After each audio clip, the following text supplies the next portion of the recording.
Voilà 3 ans que je crée des vidéos sur internet. Et 3 mois que je suis devenu papa. Et je sais ce que vous allez vous dire.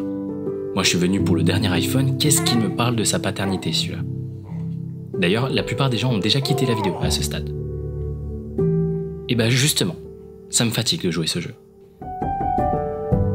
Fatigué de cette ère industrielle de la création dans laquelle on est désormais.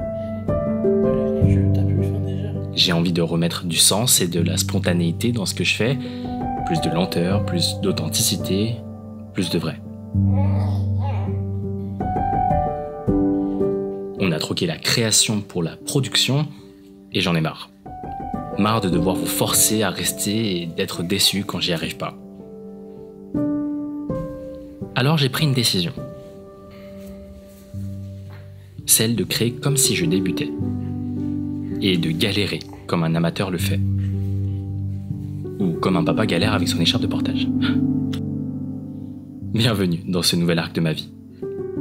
Je sais pas ce qui m'y attend, mais je vous promets que ça va être fun.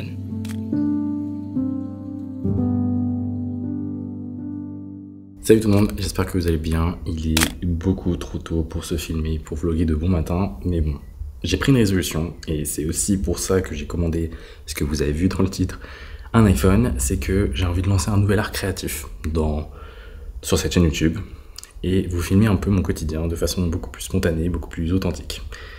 Et ouais, je vous emmène donc dans cette journée iPhone Day. Ça fait des semaines que j'essaie de tourner des vidéos comme je faisais avant, c'est-à-dire écrire, tourner, et en fait avec bébé c'est juste plus possible quoi. J'ai plus d'endroit pour tourner comme avant, et même le quotidien est tellement saccadé, il y a tellement d'imprévus dans la journée que j'arrive pas. Ça fait des semaines que j'essaie de vous faire un truc bien propre et tout que j'y arrive pas. Donc je change de stratégie, j'ai commandé un iPhone pour ça, et ouais, j'espère que ça va le faire. Donc évidemment il y a une partie de moi qui me dit que commencer le vlog à 30 ans c'est un peu move de boomer, crise de la trentaine quoi. Mais je crois aussi que c'est le genre de contenu que j'ai envie de plus voir sur internet et c'est quelque chose que je consomme de plus en plus. Quelque chose de beaucoup plus humain, de beaucoup plus authentique. Et j'ai envie de donner cette chance quoi, de me donner cette chance. Du coup ce que je vous propose c'est qu'on attende la livraison ensemble. J'avais envie de l'unboxer avec vous et de discuter un peu de mes réflexions autour de la création de contenu, notamment du format vlog, notamment en 2025 aussi. Comment se lancer, comment faire de l'iPhone une machine à contenu.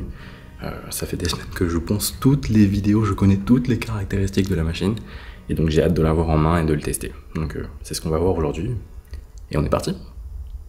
Ok, il est à peu près 8h30 et d'après DHL il est parti il y a un peu plus d'une demi-heure de Lyon et en gros j'habite à 2-3 heures de Lyon. On va voir si ça arrive avant midi. Si ça arrive entre 13 et 14h ça m'arrange pas du tout parce que j'ai une grosse intervention ici en live, que je vais vous filmer d'ailleurs, on va voir. Et j'ai CrossFit à 17h. Donc, il y a 2 créneaux qui seraient pas terribles pour recevoir la machine. Mais on va voir. Hein. Avis aux parents qui regarderaient ce vlog, est-ce que vous aussi, votre bébé ne vous laisse pas tranquille? À chaque fois que je m'assois, ça dure genre 1 minute ou 2. Et là, elle se dit, non papa, il faut que tu bouges, il faut que tu te lèves. Alors qu'elle dort profondément. Je pense qu'il y a un complot entre bébés. D'ailleurs, je suis en train de me dire, ça fait 3 ans que je me suis lancé dans ce monde de la création de contenu. J'ai eu 3 ans pour me mettre au vlog, mais non, il fallait que j'attende d'avoir un gosse pour m'y mettre. C'est vraiment commencer par le niveau hardcore, quoi. Vraiment très intelligent, ce niveau. Bon, du coup, je compte sur vous pour être indulgent sur mon niveau de vlog. Typiquement, là, je sais que ça va pas être très intéressant ce que je vais vous filmer, parce que bon, je vais m'occuper de ma fille, ça va pas être très nourrissant pour le vlog. Mais je suis en train de me dire, mais comment on fait des transitions ? Comment est-ce que là, je vous retrouve dans la salle d'après ou dans plus tard dans la journée? Genre comme ça. Et voilà, il faut croire que je maîtrise maintenant les transitions. De retour, cette fois-ci dans une autre pièce, dans la chambre de ma fille exactement, où j'ai improvisé un bureau, vous allez voir, très ghetto, parce qu'il faut bien que je fasse mon live quelque part. Il y a 2 tréteaux avec un plan de travail, et là j'ai mis mon ordi sur une pile de livres, bref. C'est un peu ghetto, mais on fait avec les moyens du bord quand on est parent. D'habitude, je vais dans un espace de coworking, mais pour ce genre de live, c'est pas pratique parce que y a des gens autour, quoi. Donc j'ai préféré me mettre là, j'ai une belle source de lumière, le soleil c'est gratuit. J'utilise cette caméra, donc il va falloir que je vous laisse. Mais dans quelques minutes, je prépare mon call avec Jérémy et Laurent de Sens Créatif, si jamais vous connaissez. Pour qui j'ai bossé aussi. J'ai réalisé un documentaire l'année dernière. Je vous mettrai un lien, comme ça vous pourrez aller voir, mais ça raconte un peu la genèse de ce de cette formation en ligne. C'est un bootcamp dédié aux artistes dans le but de vivre de leur art. Je vais vous montrer un peu comment ça se passe. Je vais me connecter et puis après on se laisse et on se retrouve après. Hello, hello. Ça va et vous? Vous m'entendez bien? Je vlog aujourd'hui, vous serez dans le vlog, le prochain vlog.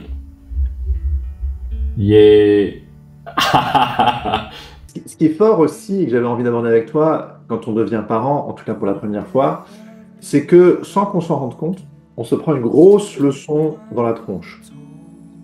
On n'y connaît rien. Enfin, c'est comme si l'enfant ou la vie te disait « tu n'y connais rien, tu dois tout apprendre sur le tas, tu es un amateur, tu es une amatrice ». Et c'est terrifiant. Parce que instantanément, on devient responsable de la vie de ce petit être entre nos mains. Et puis, c'est évidemment fatigant. Donc, dans le concret des choses, ça nous paralyse très concrètement. Et quand on est entrepreneur, voilà, comme dit, on n'a pas de sécurité. On se demande comment on va relancer la machine avec le peu d'énergie qu'on a. Et pourtant, en tant que créatif, en tant que créative, redevenir amateur, et je sais que c'est un sujet que tu aimes bien, Ouais. et que j'ai vécu moi-même, hein, je ne suis pas le sujet là, mais c'est toi, mais c'est quelque chose que j'ai vraiment expérimenté dans ma chair. Mais donc, redevenir amateur, c'était bien la leçon dont on a besoin pour se redynamiser. Et j'aimerais te demander ce que tu peux nous dire à ce sujet-là et comment tu l'as vécu toi. Je me rappelle que quand je me suis lancé, j'ai suivi une règle, je sais plus, que j'ai trouvée sur internet, les règles des 3 ans. En gros, c'est une règle qui te dit, peu importe le projet que vous vous donnez, genre, je sais pas moi, vous êtes peintre et vous voulez exposer dans une galerie, voilà. Vous donnez-vous 3 ans pour y arriver, vivre de sa création de contenu, donnez-vous 3 ans pour y arriver. Voilà. 3 ans, c'est très arbitraire, mais c'est assez court pour éviter de perdre 10 ans, mais c'est assez loin pour se projeter. Très bien, je me suis donné 3 ans. Et au bout de ces 3 ans, en fait, je comprends que 3 ans, c'est très bien pour apprendre les règles de son craft. Donc, les techniques de lumière, comment régler sa caméra, comment bien parler, être à l'aise à la caméra. Voilà. J'ai exploré toutes les règles, tous les codes YouTube, les stratégies, etc. Et en fait, à un moment, en fait, c'est chiant de suivre les codes, c'est chiant de suivre les règles. Et je me rends compte qu'à un moment, il faut savoir les déjouer. Et ça se fait pas comme ça, tu vois. Il faut le conscientiser et je pense que ça passe par redevenir amateur. Et quand je dis amateur, c'est pas ce truc de voilà, je sais pas comment je règle ma caméra, mais j'y vais quand même, on verra bien ce que ça donne. C'est avoir tout ce bagage de règles que vous avez stocké pendant X années par rapport à votre craft et voilà, reprendre cette posture de débutant / amateur, mais beaucoup plus conscient, quoi. Et c'est vraiment dans cette phase dans laquelle je suis là, à laquelle on se parle en ce moment, c'est que je sais pertinemment comment faire des vidéos, mais j'ai besoin de retrouver ce truc très artisanal, très sketchy, très brut de mes vidéos. Hop là, live terminé. Ça fait 2 heures que je ne fais que parler, donc j'espère que je ne vais pas trop bégayer là.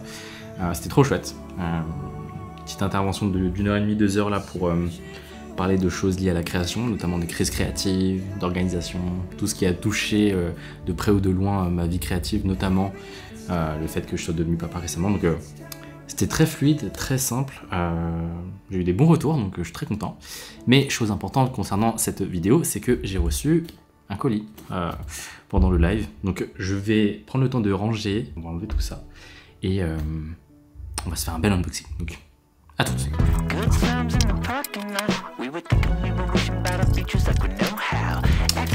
Ok, là on a un setup à peu près potable. J'ai quand même pris la peine de sortir une lumière pour faire un bel unboxing.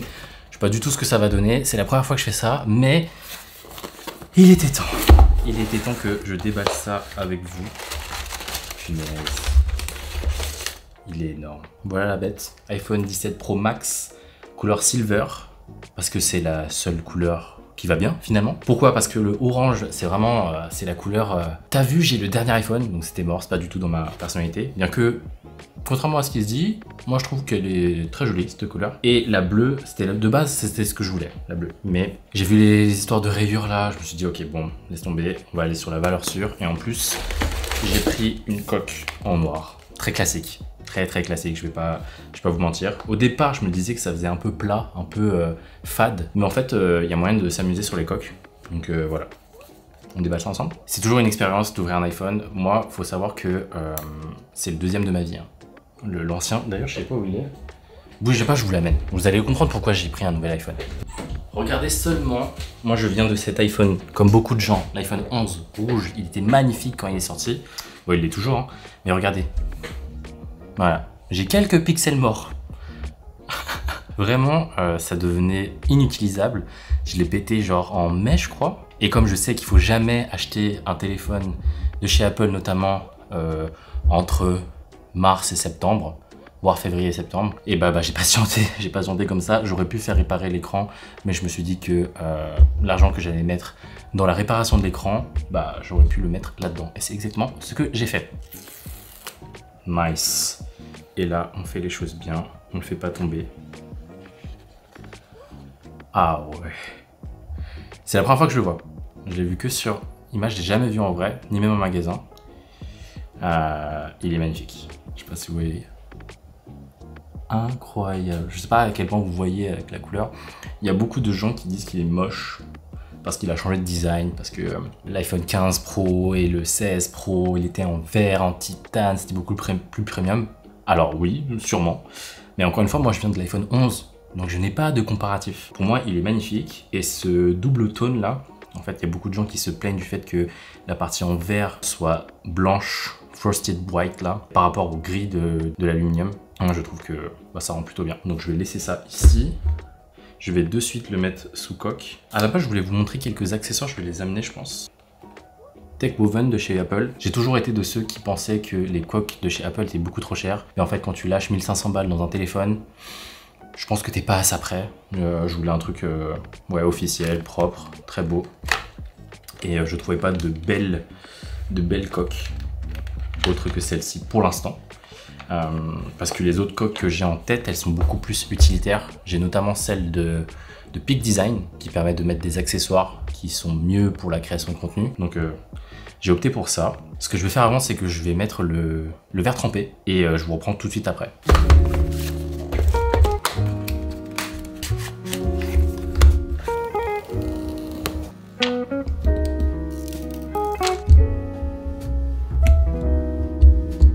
Hop, retour sur ce plan-là. Bon, vous l'avez vu, j'ai allumé l'iPhone sans faire exprès. De toute façon, je pense pas qu'on va faire un démarrage ensemble.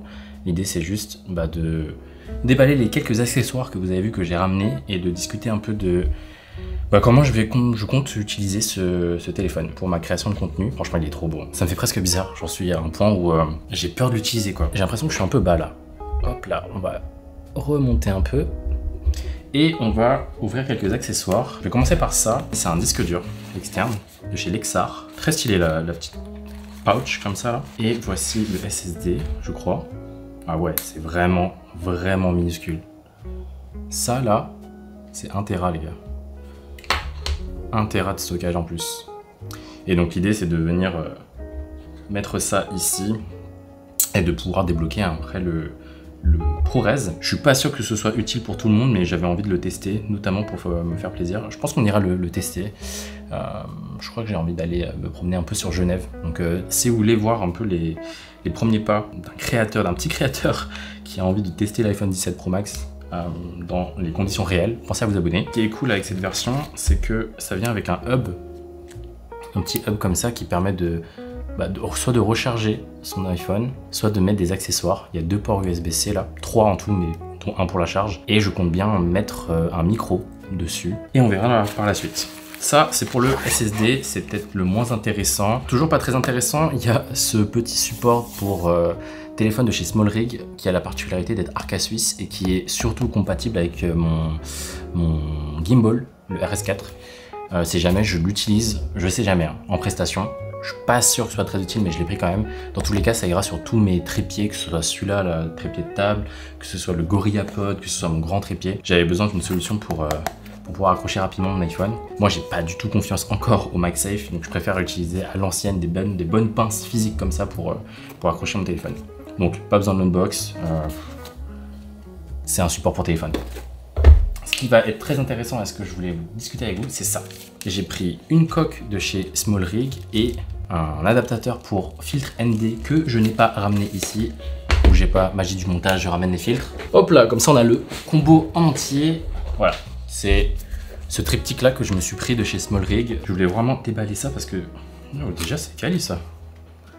M'attendez pas à ça. Smallrix, c'est une marque vraiment que j'adore. Ils ont des rapports qualité-prix qui sont fous, quoi. C'est pas la seule marque qui propose des filtres ND pour iPhone. Les plus connus étant Moment et Freewell. Mais en fait, c'est vraiment trop cher, je trouve. Et Smallrix, je trouve que c'est toujours un rapport qualité-prix de ouf. Ah ouais, plutôt quali comme coque. Cette coque, elle vient avec cet adaptateur-là, qui permet d'utiliser des objectifs monture T. Ce qui est chouette, c'est que déjà, si on ne veut pas utiliser les objectifs T, ben on met de côté. Donc ça, c'est si on veut l'utiliser sans rien. Ah ben c'est trop bien pensé comme système. Et là, si on veut utiliser les filtres ND, il y a juste à venir comme ça. Ah oui, d'accord. C'est pas le plus intuitif au début, mais en fait, c'est tellement logique. Et là, ça ne bouge plus. Trop bien. Ce qui va pouvoir me permettre de mettre les filtres ici. Et en fait, un filtre ND, pour celles et ceux qui ne seraient pas familiers avec ces termes-là, c'est que c'est des lunettes de soleil pour caméra. Ah ouais, c'est magnétique, ça tue. Vous voyez? Là, vous me voyez. Là, vous me voyez. Là, vous me voyez plus. Ça sert à ça, un filtre ND. Et je suis en train de me dire... Ah ouais, c'est hyper pratique. Le fait que ce soit magnétique. Par contre, faut avoir confiance. Hein. Donc voilà, on va tester ça la semaine prochaine. On va aller sur Genève, je pense. Mais ouais, la coque est plutôt quali. Il y a un petit bras pour le tenir debout et tout. Franchement, top. Donc voilà, j'ai tout ce qu'il faut pour tester l'iPhone dans des bonnes conditions. Pour la coque, c'est tout bon. Purée, l'iPhone, j'ai hâte de l'utiliser.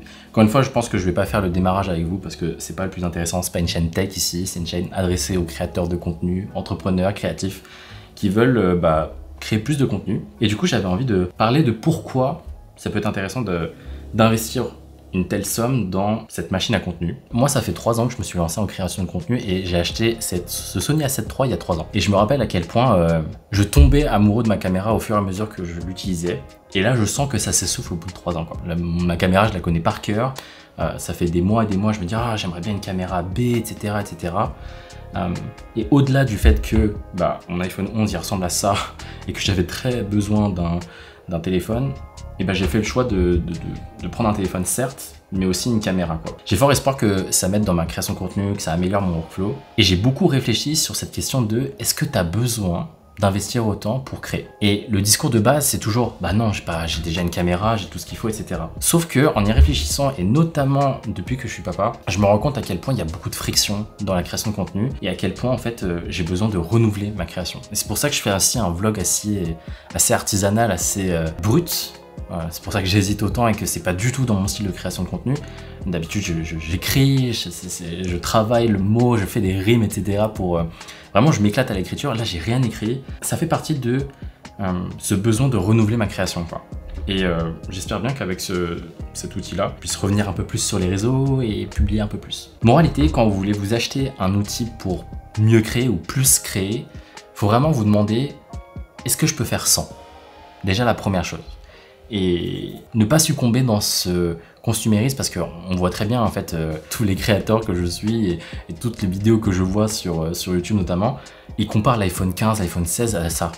Mais les gens normaux comme moi, ils ont ça et au pire du pire, ils ont le 13 quoi. En fait, il y a très peu de gens qui renouvellent leur iPhone chaque année et je trouve que c'est un peu débile. Si vous souhaitez vous acheter notamment cet iPhone ou une autre caméra ou peu importe l'outil créatif qui servira à votre création de contenu, il faut vraiment vous demander est-ce que vous pouvez faire ça. Et une fois que vous vous dites ok, il me faut cette caméra ou il me faut ce téléphone, c'est important de se demander pourquoi ce modèle en particulier. L'achat de cet iPhone, il est issu d'une réflexion tellement longue avec moi-même que ouais, je suis complètement aligné avec le fait de l'avoir entre les mains.